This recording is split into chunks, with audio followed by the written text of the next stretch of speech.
Good morning. More good news today.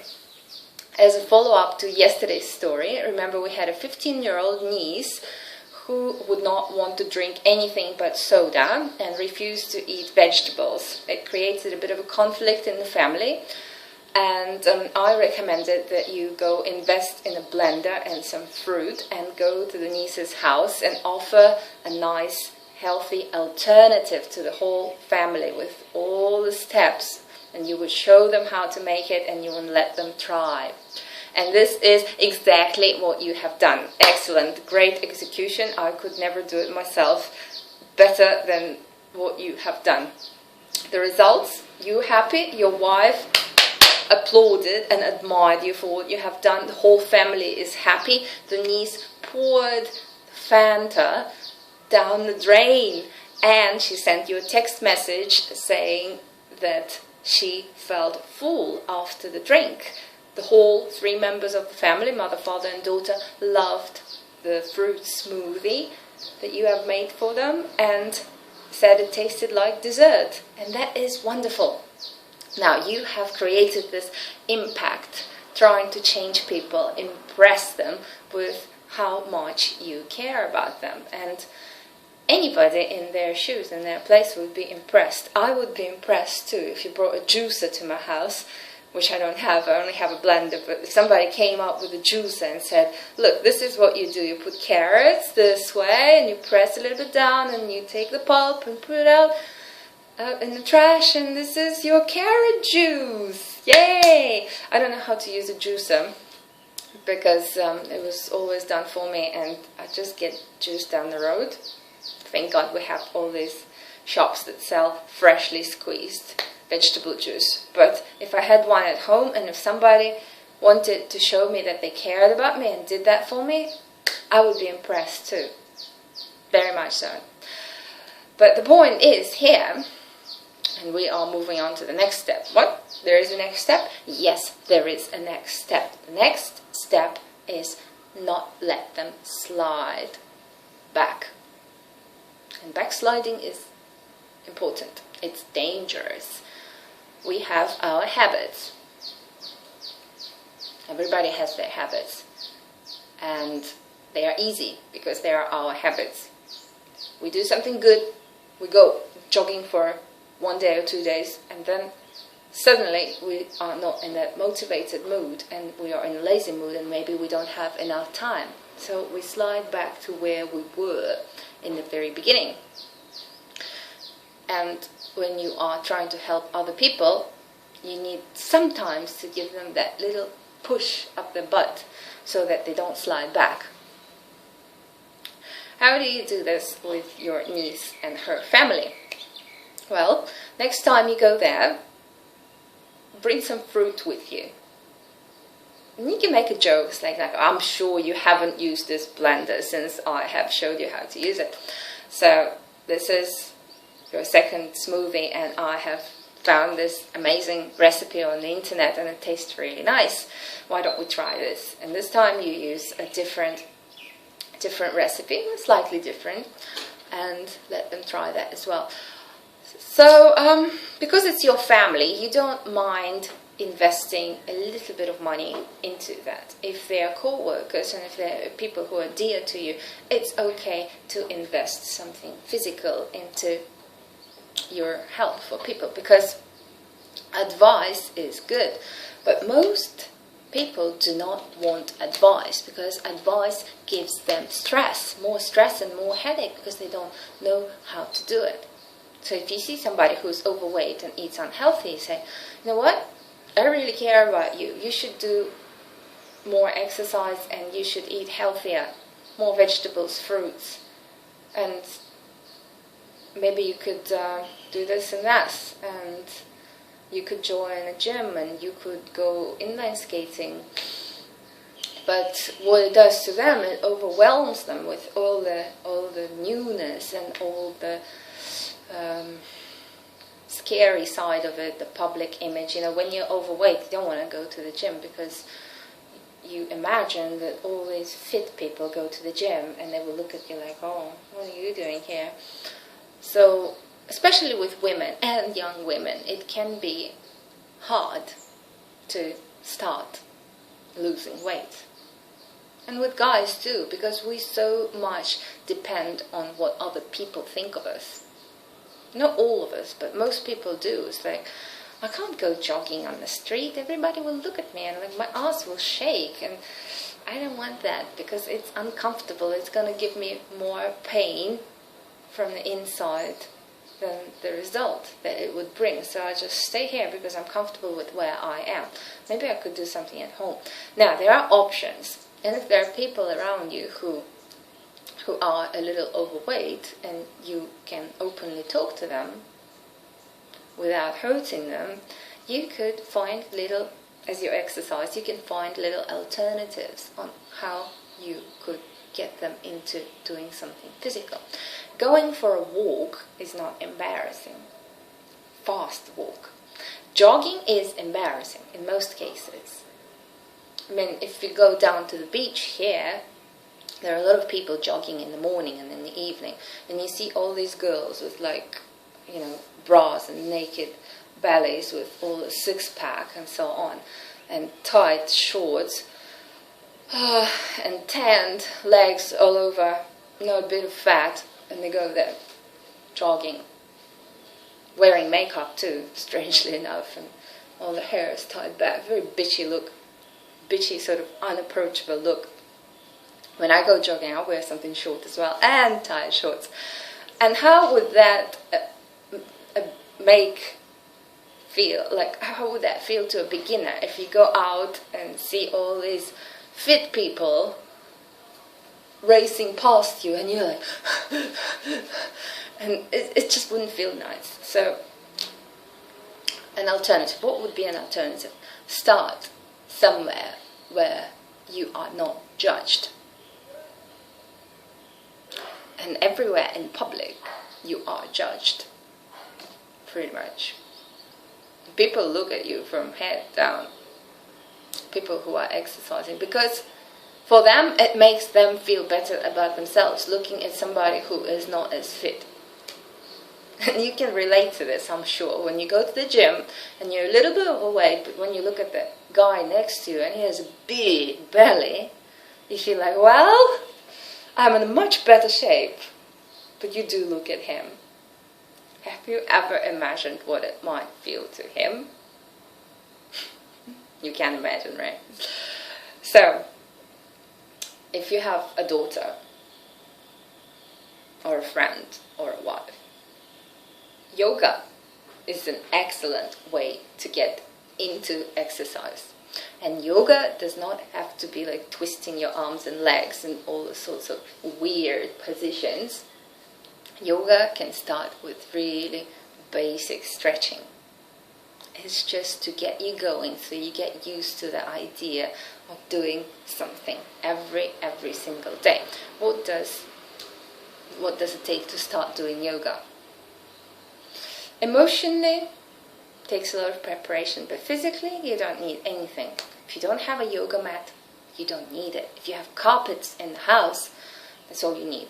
A yoga mat would only cost you like $30. You can get a cheap one for $20. And on YouTube, there's plenty of training videos that you can always find. Yoga for beginners. Whoa, loads of suggestions. Just try whatever makes you feel comfortable, whatever doesn't push you too much. And if you don't like following my routine, if you think that is maybe a little bit too hard, then you can follow any other routine. I'm getting off the subject. I was talking about following up, right? When it applies to other people, like to your niece, and going to their house and bringing some fruit, perhaps a week later or 2 weeks later, that is your follow-up.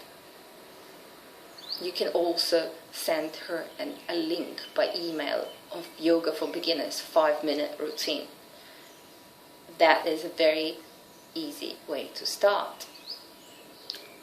You have to be very subtle and very careful with teenagers. You can say that this is what I'm doing, and you can try the same. Just try it and see what it feels like. You don't have to go out in public. You don't have to invest into anything.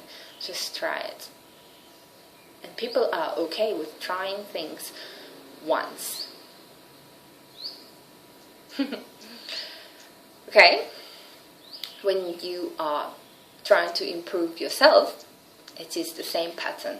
You have to have a follow-up. So when you have done something great, like went out jogging, feels great, and you wonder, why haven't I done this all my life? It's beautiful, the sunrise, the beach, whatever, the park, and all the morning fresh air, and seeing people, and they smile at you and say hi, and it feels really good when I come home. It's just so refreshing to take a shower, and you know, I feel a lot lighter and energized for the day. But the next day, your muscles hurt. You feel like, oh, okay, now it's the downside of jogging. So since my muscles hurt, today I'm not going to go. And then the next day, you woke up late. You have to go to work quickly, or school. Then you don't do it. And that's where it ends. You forget that good feeling that you had. Where is the follow-up? How do you follow up? If you have done something, great. If you have followed my morning yoga routine, or we can do it in the evening. You've done it once, you thought, yeah, that's doable, that's bearable. I can't do all the poses, but I'm trying. You've done it once, you haven't done it since. Where is your follow-up? How do you stay on the path? How do you not slide off and slide back and sit back and relax in your old environment with your old habits? Well, you create yourself a schedule. It doesn't have to be a schedule for a month or a year, because it will be very difficult to stick to. It's good to commit to a short-term plan. Today, I'm going to go jogging for the first time. Today, I'm going to try Lena's yoga routine. And on Friday, I'm going to repeat it no matter what. And then on Monday, I'm going to repeat it one more time, no matter what. I know that my muscles will probably hurt, and I know that I'm going to wake up late, and I know that I will not feel like doing it, but I commit to these 3 sessions today, Friday, and Monday. After that, I can give it up. But these 3 sessions I will definitely do. And this is my promise to myself. And as Lena has told me, promises to ourselves are very important, and we should stick to them. So, today is my first time. Friday is my second time. And Monday is my third time. I will go to bed early the previous day, so I have plenty of energy, and I will carry out what I have promised to carry out. Then you see on Monday. It will probably be hard, but because you have set yourself a plan, as if it's your dental appointment next Tuesday, and you know that you must go, you are mentally prepared. And if you know you're getting some difficult treatment with your teeth, you know that you are going to go on Tuesday, and then a follow-up on Thursday, and then in a week. So you are mentally prepared that you will have to go 3 times. And it's not something that you can, oh, I'm going to go once, and then if I feel like it, I might do it one more time if I have time. No. It has to be not optional, but compulsory in a way that this is the way it's going to be, and it cannot be any other way. If it's yoga, then you can learn from me. If it is doing some push-ups for 10 minutes, well, with breaks, obviously, push-ups and sit-ups for your stomach, or whatever you like to commit to. Now, is this clear? Do you have any questions? Yes? Okay, I'll take your question. Can't hear it clearly for some reason. Oh, you're asking, right. Advice. That You thought giving advice is good to people, right? When they don't ask you really, or even when they do ask you. It's like when somebody is telling you, I would like to lose some weight and I'm 10 kilos over my ideal weight. They're not really asking for you to tell them, well, you can do some exercise, you can go out and do this and this. They are asking for motivation because they know what to do. Everybody knows what to do. We're exposed to media, we're exposed to media, we are exposed to everything, and we know what we have to do to lose weight. Make the right food choices, exercise, eat less, sleep early, right? What else is there? I don't know. Psychological aspect, of course. And no matter what the person's reason is for getting fat, it can be an attachment, it can be compensating for the lack of something in their life, compensating with food. Food can also give comfort and blah blah blah blah. You don't know their reason. It can be just because their parents have bad eating habits and you follow your parents because your mom cooks cream spaghetti every night with bacon and it tastes fantastic, divine, because your mom cooked it, and we all love our mom's cooking, right? But you can't tell others what to do. They know what they have to do. I can't tell you what path to walk. You know what your right path is. I am here to motivate you to stay on it and not slide back. I'm doing follow-up every single day. Without missing a day, I'm here talking to you because I know if I don't, you will be back to where you were very soon. And if not, excellent. But just take this little push, take this little love, take this little advice and use it if you can. If you think it's bollocks, you don't have to use it. But it might lead you to your own solution, to your own idea on how you can motivate yourself and perhaps motivate others by helping them to stay on their chosen path. Don't choose the path for them.